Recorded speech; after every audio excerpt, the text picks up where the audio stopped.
Bonjour les jolis cœurs et bienvenue pour une nouvelle review. Oui, aujourd'hui je vous présente The Enchanted Tarot. Le voici.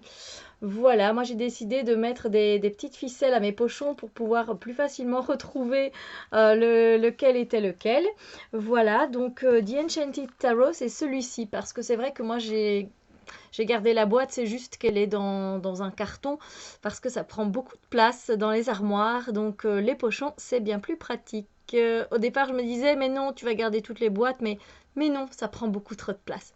Donc The Enchanted Tarot, c'est celui-là. C'est une édition qui a déjà été republiée. Voilà, et là, ils l'ont republié, je pense, il y a 1 ou 2 ans d'ici. Je ne sais plus. Euh, mais c'est un deck qui est très intéressant en soi. Voilà, donc le livret, qu'est-ce que je peux vous dire du livret? Eh bien, écoutez, il est bien fait, mais il a vraiment un côté enchanté. Et je pense que si on n'a pas un bon anglais, euh, ça va pas être évident pour vous de voir un peu ce qu'ils veulent dire par The Dream. Je vais vous expliquer. Donc il est en couleur, hein, ce livre quand même, parce que c'est pas un livret, c'est un livre. Voilà, et je n'ai même pas dit de qui c'était. Donc c'est de Amy Zerner et de Monte Farber. Voilà. Et ce sont les éditions. Ici, je suis pas sûre, ils mettent Race Point, mais je suis pas sûre du coup, parce que j'ai plus la boîte. Voilà, bref, on va y arriver, hein. On a ici la table des matières. Et puis, ben voilà, moi j'ai acheté la version ici, c'est la version du 25e anniversaire. Voilà. J'avais acheté cette version-là. Donc c'est pas la première version que j'ai. Et voilà, ils ont expliqué donc, oui, c'est Race Point Publishing, voilà. Effectivement, c'est eux qui ont publié. Et donc là, ils parlent un petit peu justement du 25e anniversaire, etc. Ce qu'ils ont vécu par rapport à tout ça. Puis on a l'introduction. Voilà. On a évidemment l'art de divination, préparer un tirage. Ça c'est top. Voilà. Une petite note à propos des cartes inversées. Ensuite, interpréter les cartes avec des tirages rapides. Voilà. Et puis, ils nous expliquent que, voilà, eux, ils ont eu une approche du tarot en 3 parties, si vous voulez. On a le rêve, l'éveil et l'enchantement. Et à chaque fois, bon, du coup, ils nous expliquent, évidemment, en quoi est-ce qu'ils voient, enfin, qu'est-ce que c'est le rêve, pour eux, la signification, l'éveil et l'enchantement. Et donc, on retrouve, si vous voulez, un peu plus tard, comme vous pouvez le voir, voilà, on a le 7 de bâton, on a le mot-clé courage, on a le rêve, l'éveil, l'enchantement, et puis on a vraiment une rapide, une signification rapide, si vous voulez, voilà. Et donc, il nous explique que le rêve, c'est une fable, évidemment, qui révèle toutes les allégories hein, qu'il y a par rapport aux significations qu'il y a dans les symboles qui sont dans les illustrations. Voilà, ce sont des histoires qui nous parlent de plein de choses finalement. Voilà, donc c'est très intéressant. Puis il nous dit c'est quoi l'éveil et l'enchantement. Il nous explique après tout simplement la technique de tirage à une carte, à 2 cartes, etc. Vous avez plusieurs exemples, donc ça c'est très intéressant. Voilà. Voilà, ils ont pas, vous avez la croix celtique, hein, voilà. Que je n'ai quasiment jamais fait dans ma vie comme tirage. Ils expliquent effectivement, ils expliquent avec un exemple, et ça c'est bien, voilà, pour comprendre. Hop. Et puis on a les cartes et on commence évidemment avec les arcanes majeurs. Et un petit mot sur les arcanes majeurs, évidemment. Et il nous explique aussi les correspondances avec des pierres, avec des plantes, avec avec une note de musique, l'astrologie et une couleur. Donc voilà, pour les arcanes majeures. Et je trouve que c'est toujours intéressant d'avoir un tableau comme ça. Voilà. Et puis on commence avec le fou, qui pourrait être confondu un peu avec la carte du diable. Et comme vous le voyez, ce sont de très grandes cartes avec un très grand bord. Hein? Vous voyez bien ça? Parce que moi, vous n'allez pas voir cette version-là. Voilà, et c'est, vous voyez, à chaque fois, il y a une interprétation. Donc voilà, on va prendre... Donc, les cartes sont très grandes. Alors, c'est ce qui est bien, c'est que au niveau du livre, vous avez des couleurs. Je ne sais pas si vous allez voir parce que c'est quand même pastel, les couleurs. Voilà. Vous voyez, il y a à chaque fois des couleurs différentes ici. Et donc, à un moment donné, vous savez du coup que vous allez être ici avec le mauve très clair sur les arcanes majeures. Puis, on va passer dans le jaune avec les bâtons. Puis, si on continue, on va aller dans le bleu, effectivement. Vous voyez, il y a du bleu clair, du bleu pastel. Voilà. Et puis après, on va aller dans le rose. Voilà, les coupes. Et puis, on va aller dans le vert. Voilà. Et je pense qu'on a... ce qui est bien, c'est que voilà, on a aussi un index, un sommaire avec les cartes. Ça peut être top, et à la limite on peut même utiliser ça peut-être un peu différemment, j'allais dire découper, mais bon c'est recto verso donc on ne sait pas trop faire. Et on a des petits mots à propos des artistes, voilà, les auteurs des artistes. Et enfin les cartes, donc le pochon qui vient avec, si vous commandez sur Amazon, je pense que si vous commandez l'édition du 25e anniversaire, ben, vous recevrez ce pochon en peau de pêche, en velours, qui est très beau et qui convient très bien au tarot. Et donc comme je vous l'ai dit, il y avait un bord, et c'est la première fois que j'ai coupé un deck. Je crois que j'en ai parlé hein, dans un de mes lives si vous voulez voir un peu, mais je vais ici vous montrer en fait ce que ça donnait avant, les cartes, parce que j'ai gardé une photo exprès pour pouvoir vous montrer. Voilà, donc on voit bien la différence avant, après. Voilà. Donc, vous voyez, moi, ben voilà, ça c'était avant. Et ça c'est après. Voilà.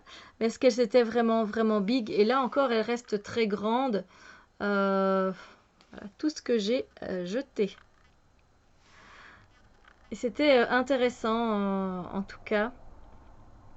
Alors ça c'était, il y avait à un moment donné les bouts pointus et puis j'ai fait les bouts des cartes plus arrondies sans la machine. En fait, j'ai tout fait au ciseau parce que je n'avais pas encore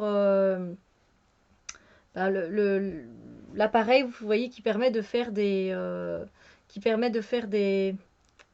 allez, le bout des cartes plus rond et plus net. Voilà, donc moi je l'ai fait un peu à la One Again, comme on dit, c'est mon premier deck et découpé. Et alors pour le dos, ça ne change absolument rien. Voilà, le dos qui est d'ailleurs très beau. Les tranches n'étaient pas dorées, donc finalement ça n'a rien changé. Mais vous voyez déjà comme elles sont grandes. Tout va bien, tout va bien. Donc vous voyez déjà comme elles sont grandes. Alors imaginez, plus le bord qu'il y avait. Alors c'était beau, hein, moi ça ne me dérangeait pas. Les couleurs, je les trouvais très belles. C'était rose, pastel, comme vous avez vu dans le livre, vert pastel, bleu pastel, orange. Donc ça donnait bien. Mais elles étaient beaucoup plus big, quoi. Elles allaient jusque là. Donc même encore comme ça, je suis obligée de les mélanger dans le sens de la longueur. Hein. On n'a pas vraiment le choix. Et je dois diviser le paquet en deux, voilà. Donc elles se mélangent très bien. Alors autant vous dire que les cartes c'est du cartonné. Vous allez vous retrouver dans les mains avec vraiment cette sensation de papier cartonné, vraiment. Vous savez, maintenant on retrouve des cartes un peu plus épaisses. Là elles sont fines. Et au niveau de la qualité des cartes, ben c'est bof bof. En fait, vous pouvez facilement les plier en deux, en fait. Voilà. Donc, il suffit qu'une carte, elle reste comme ça pendant un bout de temps. Vous allez voir votre carte gondoler, quoi. Donc, ouais, niveau de qualité des cartes, au niveau du 25e anniversaire, ils auraient peut-être pu faire autrement, voilà. Mais du coup, moi, ça m'arrange bien. vu qu'elles étaient grandes quelque part, c'est beaucoup plus facile comme ça. Vous voyez que c'est très irrégulier, hein, voilà. Mais moi, je peux vraiment travailler avec mon intuition. Et ça me va très bien. Voilà. Des fois, je pourrais même plus vous dire, ben tiens, c'est l'impératrice ou tiens, c'est la reine de Pentacle. Non, mais c'est pas grave parce que comme je travaille avec mon intuition, ben moi, je vais aller dedans. Voilà, je vais me plonger dedans. Donc voilà, je vais vous montrer maintenant donc les cartes. Et n'hésitez pas à me dire, vous, quel était, tiens, le premier jeu que vous avez découpé. Voilà. Il y a des cartes qu'on reconnaît. Hein. La tour est assez reconnaissable. Voilà. Ça, c'est la roue de fortune. Donc, effectivement, hein, là, c'est le diable. Vous allez me dire, il faut le savoir. Mais c'est pas grave. Ainsi, on peut... Ça permet à notre intuition de travailler différemment. Là, on est sur la carte des amoureux, clairement. Hein. Voilà.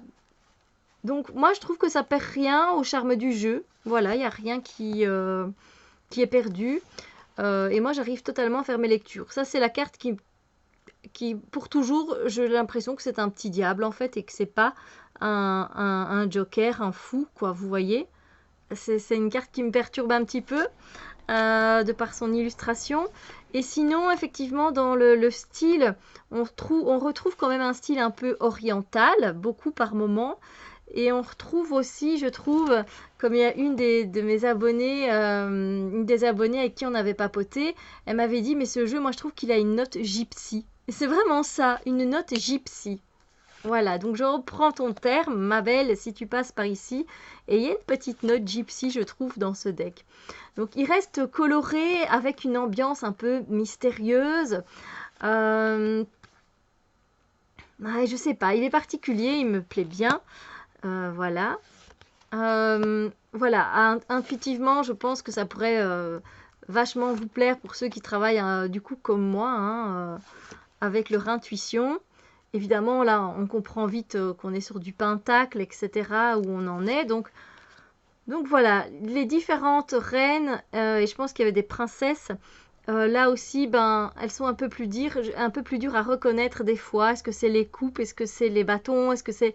Je vais garder cette carte de côté. Je vais vous montrer une autre princesse. Bon, là, le 6 d'épée est très reconnaissable.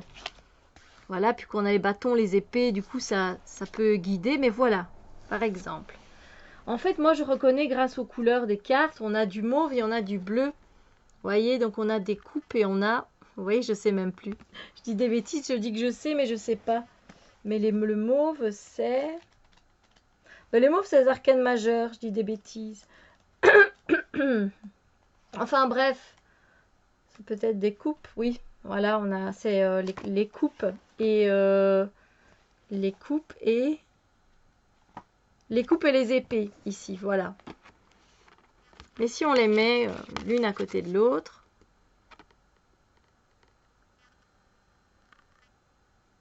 Et avec leurs lettres, en fait, il n'y a pas grand-chose de différent.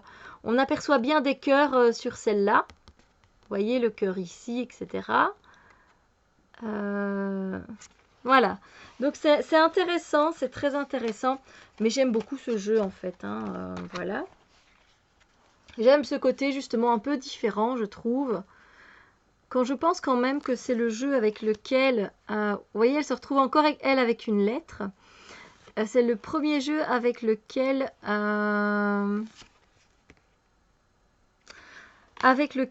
une de mes meilleures amies a commencé à travailler. Je me dis quand même, c'était chaud boulette. Hein. Moi, j'aurais pas commencé par celui-là. Enfin, mais bon.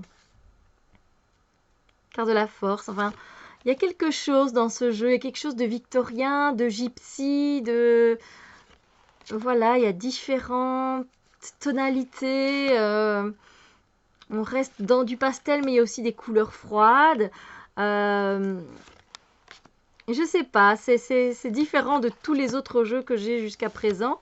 C'est sûr et certain. Alors, il n'est pas nouveau, hein, mais dès que j'ai vu qu'il y avait le 25e anniversaire qui était, voilà, c'était réédité, je me suis dit, ben tiens, je vais me pencher dessus et je l'aime beaucoup. Voilà. Et depuis, j'ai eu le temps de travailler avec le jeu. J'adore cette carte. Et voilà, mais dites-moi ce que vous en pensez, si c'est un jeu qui vous attire ou si c'est un jeu qui vous attire un peu moins. C'est vrai qu'il n'est pas dans le style, vous savez, un peu hollywoodien, comment dire, où les photos, les illustrations sont retouchées. On ressent pas ça, hein. Et voilà, je trouve que la carte de la mort est très belle, dans les tons roses comme ça va très bien. Voilà, il y a un côté victorien, comme je l'ai déjà dit. C'est particulier, hein. Ah, mais ça, c'est quand j'ai fait, à mon avis. J'ai renversé les cartes tout à l'heure. Non, je ne sais pas. Les cartes sont à l'envers.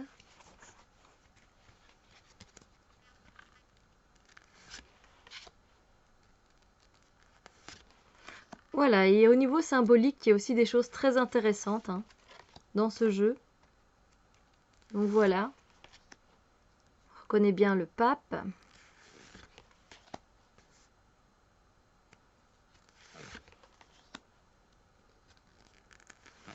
Après, je pense qu'on aime ou on n'aime pas, hein. C'est un art qui est un peu différent. Et puis qui est aussi assez chargé, il faut le dire, hein. Faut dire ce qui est. Voilà, donc ça ici, moi je trouve que c'est pas chargé, c'est un as évidemment, mais pour certaines, comme il y a les décorations, les fleurs, etc., je sais que ça pourrait gêner certaines personnes, mais voilà. La carte de l'ermite est très belle. Je sais pas, c'est un jeu qui me parle beaucoup et que j'aime beaucoup utiliser.